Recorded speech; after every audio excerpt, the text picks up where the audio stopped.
तो चलिए बच्चों, हम लोग आगे की बात करना स्टार्ट करते हैं। अभी जैसे पिछले क्लास में हम लोग पढ़ा मेंस्ट्रुअल साइकिल और स्ट्रेस साइकिल के बारे में। आज हम लोग एक नया टॉपिक स्टार्ट कर रहे हैं बच्चों, जिसका नाम है फर्टिलाइजेशन एंड इम्प्लांटेशन। आप लोग ध्यान देंगे जिससे बातें समझ में आए, ठीक है बच्चों। और पिछला वीडियो जो हम लोग पढ़े थे, आई होप सारी बातें समझ में आ गई होगी आप लोग, ठीक है। तो चलिए स्टार्ट करते हैं हम लोग पढ़ना फर्टिलाइजेशन एंड इम्प्लांटेशन। देखो बच्चों, सबसे पहले ये आप जानो, मिलियन ऑफ स्पर्म है ना इंटर करते हैं वजाइना में, जिसको हम लोग बोलते हैं टर्मिनोलॉजी में इंसीमिनेशन। क्या बोलते हैं बच्चों? इंसीमिनेशन। हम लोग याद रखेंगे। देखो बच्चों, मोटाइल स्पर्म स्विम करता है रैपिडली कहां पे? फीमेल रिप्रोडक्टिव ट्रैक में, ठीक है। तो याद रखिएगा, the motile sperm swim rapidly in female reproductive tract, ठीक है। उसके बाद क्या? It passes through the cervix, ठीक है, and enters into the uterus and finally reach up to the ampullary regions of fallopian tube. जो मैं पॉइंट्स लिखा हूं आप लोग नोट कर लीजिए। नहीं का मतलब ये है बच्चों, ठीक है, ये सर्विक्स के थ्रू पास करके इंटर करता है किसमें? यूट्रस में, और फाइनली पहुंच जाते हैं कहां पे? तो याद रखिएगा आप लोग, एम्पुलरी रीजन में। कहां पहुंच जाते हैं बच्चों? फाइनली एम्पुलरी रीजन में, ठीक है, फॉलोपियन ट्यूब के। किसके? तो याद रखिएगा फॉलोपियन ट्यूब के। मैं डायग्राम बना के बताया था आप लोग को एक बार फीमेल रिप्रोडक्टिव सिस्टम का, ठीक है, एक ऑर्गन बना के, सिस्टम बना के मैं दिखाया था आपको, ठीक है। उस तरह से आप लोग याद रखोगे। क्लियर मेरी बात? ये बात हुई। फिर बच्चों क्या होता है, कुछ देर में ओवरी रिलीज करता है ओवम। क्या रिलीज करता है? ओवम, और जो कि एम्पुलरी रीजन में ट्रांसपोर्ट हो जाता है, ठीक है। इस रीजन में बच्चों एम्पुलरी रीजन में ट्रांसपोर्ट हो जाता है। फर्टिलाइजेशन एम्पुलरी इस्थीमस जंक्शन पे होता है। बताया था ना मैंने, डायग्राम बना के आपको बताया था कि एक जंक्शन बताया था इस्थीमस और एम्पुला के बीच में, जहां पे मेल गैमेट और फीमेल गैमेट आके क्या करते हैं बच्चों? फ्यूज करते हैं। याद आना चाहिए, पिछले कुछ लेक्चर में पहले मैंने वहां पे जब डायग्राम बताया था, वहां पे थोड़ा सा बेसिक इंट्रोडक्शन में बताया था आपको क्या कि देखे थे ना हम लोग फॉलोपियन ट्यूब से होते हुए वहां पे इस्थीमस और, ठीक है, बताया था ना, एम्पुला का जंक्शन एक था जहां पे ओवम और, ठीक है, और क्या स्पर्म आके मिलते थे वहां पे, ठीक है बच्चों। इतनी बात समझ में आ रही है आपको? तो याद रखिएगा, अगर पूछा जाए आपसे, ठीक है, जंक्शन, या पूछा जाए ऐसा कौन सा रीजन है जहां पे ओवम और स्पर्म आके मिलते हैं, तो बताना है फर्टिलाइजेशन एम्पुलरी इस्थीमस जंक्शन पे होता है। याद रखिएगा, फर्टिलाइजेशन कहां पे होता है बच्चों? फर्टिलाइजेशन कहां पे होता है? तो याद रखिएगा एम्पुलरी इस्थीमस, ठीक है, जंक्शन पे होता है। देखो जैसे एक रफली डायग्राम से मैं बता दूं। देखो बच्चों, जैसे इस तरह से हम लोग देखा गया था फॉलोपियन ट्यूब, ऐसे फिमरी लाइक था स्ट्रक्चर, देखा था ना, इस तरह से फॉलोपियन ट्यूब था कि नहीं था। फिर यहां पे मैंने बताया था, यहां पे क्या होता है बच्चों? देखो एम्पुला और इस्थीमस के जंक्शन में यहां पे क्या होता है? मेल गैमेट्स और फीमेल गैमेट्स आगे क्या करते हैं? फ्यूजन। तो यहां पे क्या होता है बच्चों? फर्टिलाइजेशन। याद आ रहा होगा, ठीक। उसी तरह से आपको याद रखिएगा, कभी पूछा जाए आपसे कि फर्टिलाइजेशन बताओ कहां पे होता है, कौन सा ऐसा जंक्शन होता है जहां पे होता है, तो बोलना है एम्पुलरी इस्थीमस जंक्शन पे होता है। ये बात याद रखिएगा, वेरी इंपॉर्टेंट, ठीक है। और अगर बताएं आपको फर्टिलाइजेशन के दौरान स्पर्म कांटेक्ट में आता है, किसके कांटेक्ट में आता है बच्चों? याद रखिएगा, फर्टिलाइजेशन के दौरान ही स्पर्म कांटेक्ट में आता है। स्पर्म का, ठीक है, एक्रोसोम रिलीज करता है। स्पर्म का क्या बच्चों? एक्रोसोम रिलीज करता है। कौन सा एंजाइम? हाइलोरुनिडेज एंजाइम। कौन सा एंजाइम बच्चों? याद रखिएगा, हाइलोरुनिडेज एंजाइम। तो हम लोग ये याद रखेंगे बच्चों। और क्या याद रखना है? जो कि डिस्पर्स कर देता है, ठीक है, कोरोना रेडिएटा के सेल को। किसको बच्चों? तो याद रखिएगा, कोरोना रेडिएटा के सेल को, ठीक है। देखो बच्चों, स्पर्म की एंट्री ना सेकेंडरी oocyte में होने से मेम्ब्रेन में चेंजेस इंड्यूस हो जाते हैं, जो कि ब्लॉक कर देता है एंट्री को, एडिशनल स्पर्म को, ठीक है बच्चों। हम लोग याद रखेंगे, ये पॉइंट नोट कर लीजिए। Fertilization take place at the ampullary isthmus junction. कहां पे फर्टिलाइजेशन होता है ये हम लोग देखें। During fertilization sperm contact with the, कौन से सेल पे? तो याद रखिए कोरोना रेडिएटा। नेक्स्ट क्या बताया मैंने पॉइंट्स में? Acrosome of sperm release hydro, क्या बच्चों? कौन सा एंजाइम? हाइलोरुनिडेज एंजाइम, जो डिस्पर्स कर देता है बच्चों, क्या बताया मैं कोरोना रेडिएटा के सेल को। तो लिख सकते हो पॉइंट में क्या बच्चों? Acrosome of sperm release hyaluronidase enzyme which can disperse cell of corona radiata. तो भूलोगे नहीं ना, बातें समझ में आ गई क्या बच्चों कि स्पर्म की एंट्री सेकेंडरी ओसाइट में होने से मेम्ब्रेन में चेंजेस क्या हो जाते हैं, इंड्यूस हो जाते हैं, जो कि ब्लॉक कर देते हैं एंट्री वो एडिशनल स्पर्म को बच्चों। ठीक है, जैसे पॉइंट्स में भी मैं ठीक है बता दूं आपको, और कुछ इंपॉर्टेंट पॉइंट्स है उसको मैं नोट करके आपको बताता हूं। ओके बच्चों, जो भी बातें बोला हूं उसको पॉइंट्स में मैं लिख दिया हूं, आप लोग नोट कर लो। Entry of sperm induce change in membrane that can block the entry of additional sperm. कहने का मतलब बच्चों स्पर्म की एंट्री जो है सेकेंडरी ओसाइट में होने से मेम्ब्रेन में क्या होता है बच्चों, चेंजेस होते हैं। चेंजेस क्या होते हैं, इंड्यूस हो जाते हैं, जो कि ब्लॉक कर देता है एंट्री को। ठीक है, एडिशनल स्पर्म को। किसको बच्चों, याद रखिएगा, एडिशनल स्पर्म को। Fast blast and slow blast. ठीक है, याद रखिएगा। देखो अगर मैं और बातें बताऊं आपको, जो बच्चों स्पर्म की एंट्री ओवम को भी इंड्यूस करता है, ये बात याद रखिएगा। स्पर्म की एंट्री ओवम को भी क्या करता है बच्चों, इंड्यूस करता है। ठीक है, सेकेंड मियोटिक डिवीजन के कंप्लीशन के लिए, याद रखिएगा। तो लिख सकते हो पॉइंट्स में, entry of sperm also induce ovum for completion of second meiotic division, so secondary oocyte transform into egg. ठीक है बच्चों, ये याद रखिएगा क्या बच्चों कि स्पर्म की एंट्री ओवम को भी क्या कर देता है, इंड्यूस करता है सेकेंड मियोटिक डिवीजन के कंप्लीशन के लिए। सो सेकेंडरी ओसाइट ट्रांसफॉर्म हो गया किसमें बच्चों, एग में। हम लोग देख रहे हैं बोर्ड पर, किसमें बच्चों, एग पे। तो हम लोग ये ध्यान देंगे। देखो बच्चों अगर मैं बताऊं आपसे, यह एक ठीक है अनइक्वल मियोटिक डिवीजन है। ठीक है, कैसा डिवीजन है बच्चों, अनइक्वल मियोटिक डिवीजन है। ठीक है, जो कि प्रोड्यूस करता है सेकेंड पोलर बॉडी और फंक्शनल एग। तो हम लोग पॉइंट्स में लिख सकते कि नहीं लिख सकते, लिख सकते क्या कि it is unequal division which produce second polar body and function egg. जैसे एक लास्ट पॉइंट में है, ठीक है, फिर से अगेन रिपीट कर दे रहा हूं बच्चों, याद रखिएगा। मतलब है ना, यह एक कैसा डिवीजन है बच्चों, अनइक्वल मियोटिक डिवीजन। कैसा बच्चों, it is unequal division which produce second polar body and functional egg. कहने का मतलब बच्चों यह एक अनइक्वल मियोटिक डिवीजन होता है जो कि प्रोड्यूस करता है सेकेंड पोलर बॉडी और फंक्शनल एग बच्चों। ठीक है, अब क्या होता है, अब हैप्लॉइड, ठीक है याद रखिएगा, अब हैप्लॉइड स्पर्म और हैप्लॉइड एग, यहां पे मैं अंडरलाइन कर दे रहा हूं। Now haploid sperm and haploid egg क्या होता है, हैप्लॉइड स्पर्म और हैप्लॉइड एग का न्यूक्लियस फ्यूज करता है। क्या फ्यूज करता है बच्चों, न्यूक्लियस फ्यूज करता है। याद रखना है, वेरी इंपॉर्टेंट बात। क्या क्या फ्यूज करता है बच्चों, न्यूक्लियस। ठीक है, और बनाता क्या है, जाइगोट। क्या बनाता है बच्चों, जाइगोट। कैसा जाइगोट, डिप्लॉइड।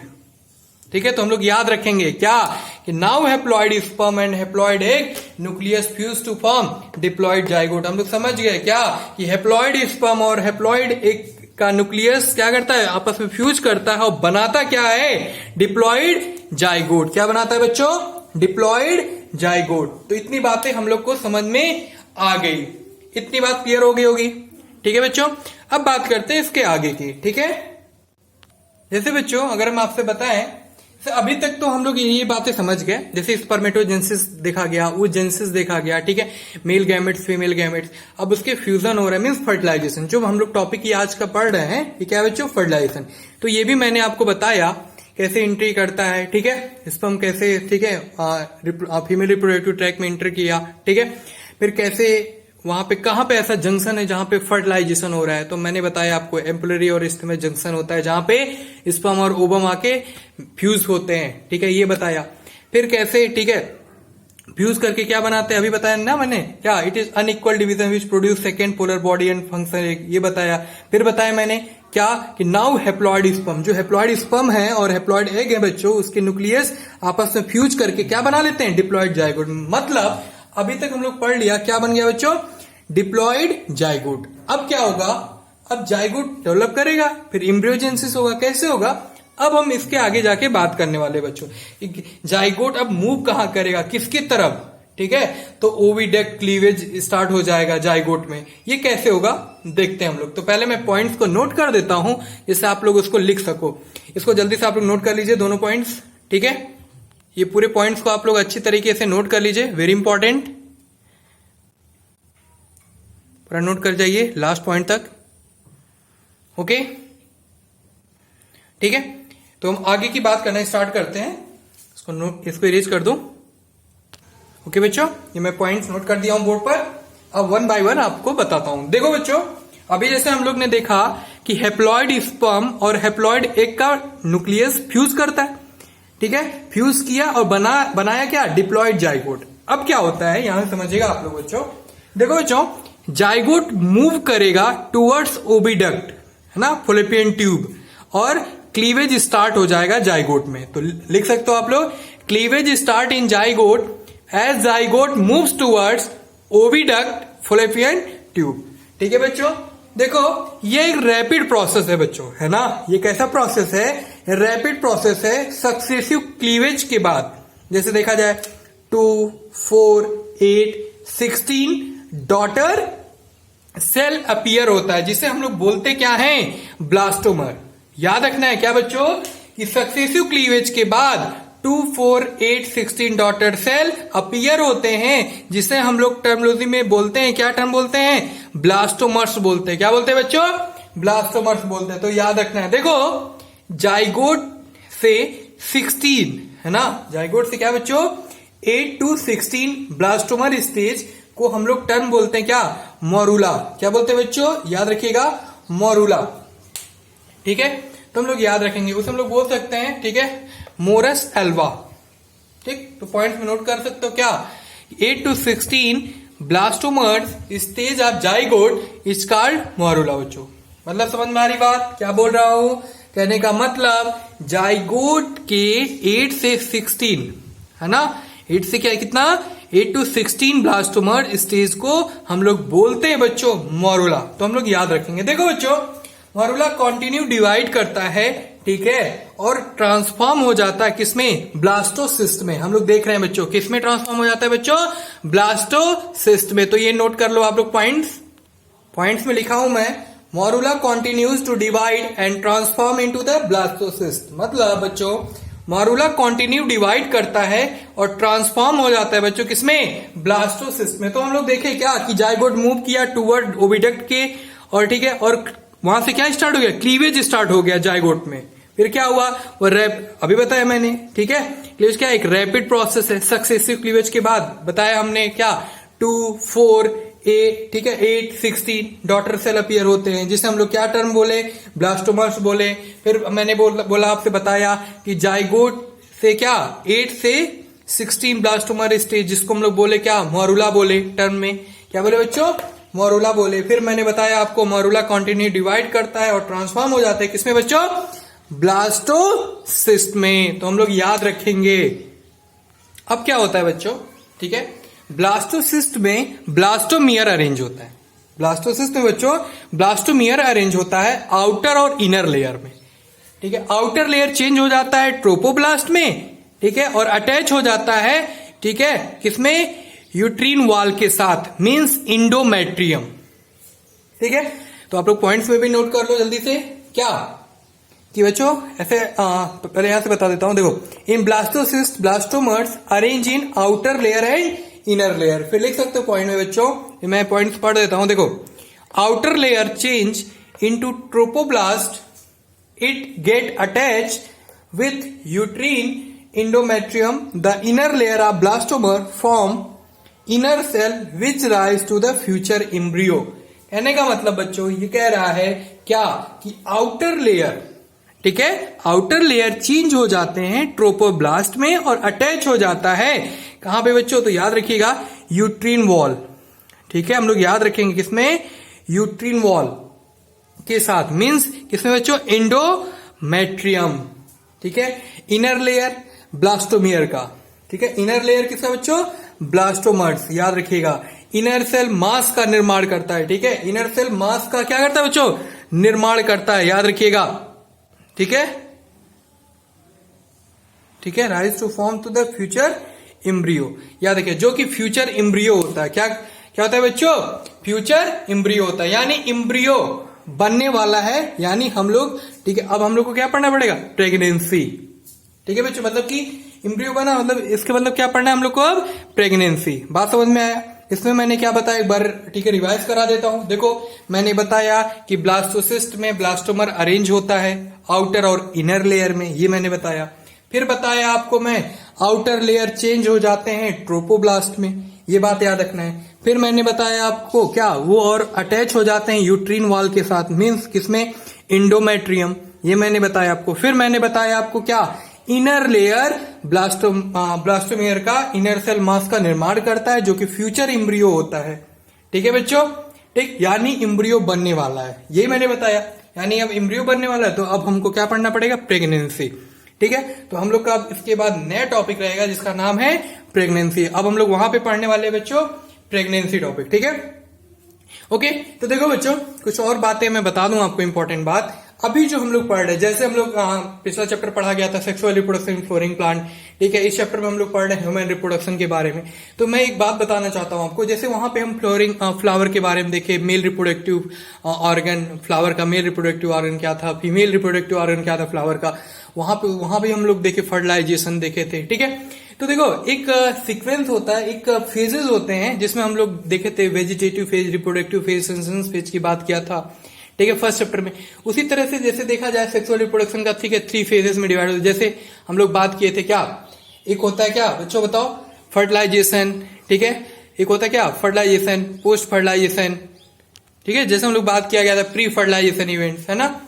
ठीक है, fertilisation events, post fertilisation event. तो देखो ये जो एम्ब्रियोजेनेसिस होता है ये सब पोस्ट फर्टिलाइजेशन इवेंट्स में आते हैं। तो हम लोग आज का टॉपिक में पढ़े बच्चों फर्टिलाइजेशन। ठीक है, प्लस फर्टिलाइजेशन के बारे में, ठीक है, इम्प्लांटेशन के बारे में, ये सब देखा हम लोग ने। तो ये बात याद रखिएगा क्या क्या चेंज हो रहा है, क्या किससे ट्रांसफॉर्म हो रहा है, क्या टर्म बोल रहे हैं। ठीक है, कब हम लोग ब्लास्टोसिस्ट बोल रहे हैं, कब मरूला बोल रहे हैं, तो अलग अलग टर्मोलॉजी है। इसको आप लोग एक कंटेंट बना के, ठीक है, लिस्ट बना के आप लोग नोट कर सकते हो इसको। ठीक है, साथ में इस पॉइंट को नोट कर लीजिए, वेरी इंपॉर्टेंट, वेरी हेल्पफुल आप लोग के लिए होगा। ठीक है, तो इसको तैयार करिए, फिर आगे की बात करते हैं हम लोग। अगला टॉपिक पे मिलते हैं हम लोग, वहां पे हम लोग बात करने वाले बच्चों प्रेगनेंसी। ठीक है, तो मिलते हैं बच्चों, bye bye, take care, good day.